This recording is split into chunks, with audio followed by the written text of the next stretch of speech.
telling you about stencils. And there are two types of stencils that you can use. The first stencil is a paper template. And all you do is take your paper template, you use an X-Acto blade, and you cut your template out. For video purposes, I went ahead and did this already. But you have your paper template, your paper stencil, and you cut it out using an X-Acto blade. So paper stencil is one type of stencil that you can use. And then you have what's called a Mylar stencil. Mylar stencils is like a plastic that's solvent proof. So these are the two types of stencils that you have for transferring your airbrush design. So first I'm gonna show you how to use a Mylar stencil. So say if you was using this stencil here on a hat or either a t-shirt, what you will want to do is you take your stencil, you flip it over backwards. You use some spray adhesive. I always use this Elmer's multi-purpose spray adhesive. It's real cheap, doesn't cost that much. And what you want to do is you take it, shake it up, give it a couple of light coats. I always let it sit for a second once I spray it. And then you would take your stencil, and it makes it tacky and sticky. And then you would take it and you apply it to either the t-shirt or the hat that you are painting. And once you get it on there, then you come back and you start spraying with your airbrush gun. And that's how you can transfer a design using a Mylar stencil. So you can use this either on metal. All you have to do is just, instead of using the spray adhesive, you just tape it down or use magnets to hold it against the metal.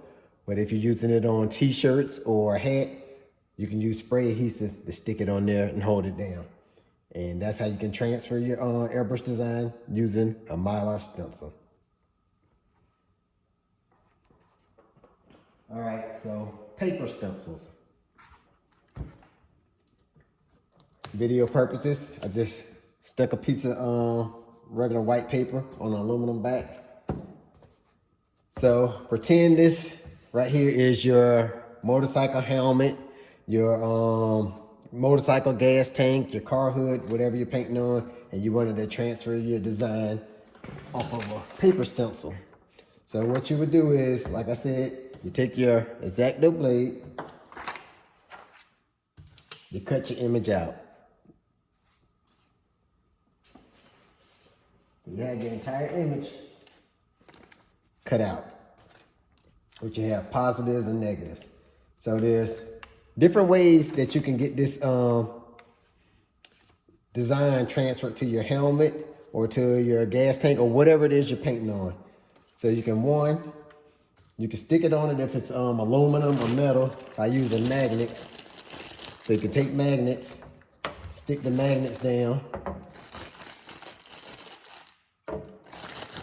to hold your stencil into place. And then once you got it stuck down, then you can go ahead and spray it. You can also take regular big masking tape. Take big masking tape, take it, tape down, oops, excuse me. Tape down all the edges and then spray it. And there's another technique which you can do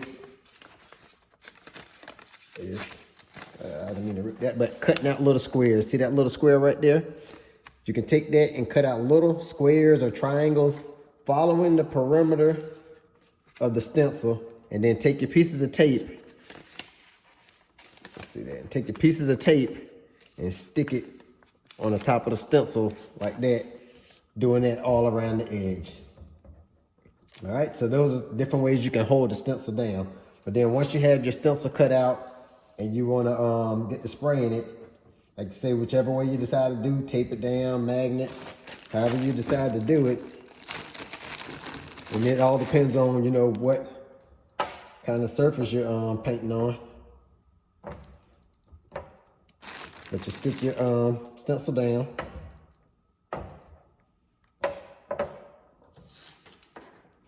And then you go ahead and spray. When you're cutting your stencils out, you don't have to be very detailed. Just keep it simple. And most of all, make sure you have fun when you're doing this. So then you can go in slowly, just dust in your, I reduced that a little bit too much. I paint with urethane paints, but for video purposes, I'm trying to use water-based paints. I know a lot of people like them, but me personally, I do not. I like urethane paints, but anyway, so you take it and then you go ahead and start spraying your outline.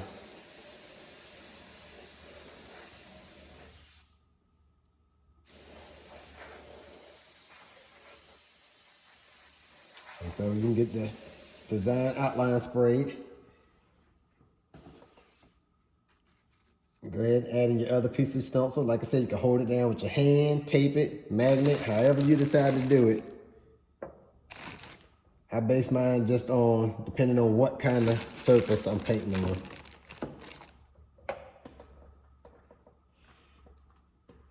So, then you come in and you just dust it in lightly. Because all you need is the outline. Once you get your outline, then you can go ahead and freehand the rest of it.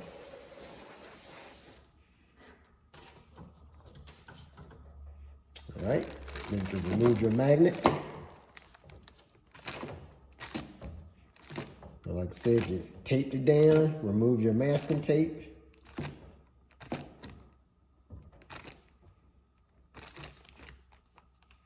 And as you can see, oops, you have your outline of your image transferred. And then you come in then, and then that's when you start detailing it, and you pretty much have transfer your image so that you can go on to painting it. If y'all found this video helpful, please give it a thumbs up.